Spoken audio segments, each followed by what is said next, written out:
Baik, peniaga di Perak terus mencatatkan kesalahan tertinggi tidak mematuhi undang-undang dikuatkuasakan Kementerian Perdagangan Dalam Negeri dan Kos Sara Hidup KPDN, iaitu 11 kesalahan direkod sepanjang Op Pantau 2025 dijalankan. Pengarah KPDN Perak, Datuk Kamaluddin Ismail berkata, kesalahan yang direkodkan ialah menjual barang tiruan, tidak mempamerkan harga jualan serta alat timbang tamat tempoh.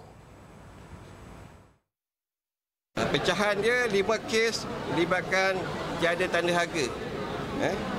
5 kes lagi melibatkan alat timbang sukat yang tidak ditentusakan ataupun telah tamat tempoh ada.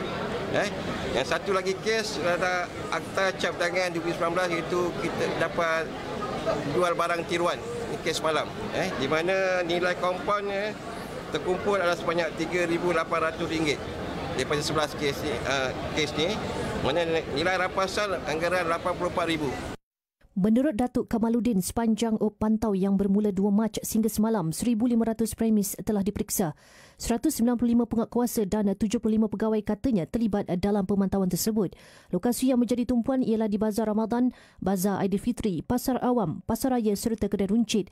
Melalui Op itu, pemantauan secara lebih kerap diadakan dan bersasar. Antara harga barang jadi tumpuan ialah gula, telur ayam, minyak masak, tepung gandum dan barang untuk membuat kuih muih. Beliau berkata demikian kepada media selepas meninjau Bazar Ramadan Rahmah BRR di Taman Cempaka Ipoh. Kemarin, Timbalan Menteri Perdagangan Dalam Negeri dan Kos Sara Hidup Dr. Fauziah Salih berkata, Perak mencatatkan 10 kes iaitu yang tertinggi dalam Op Pantau.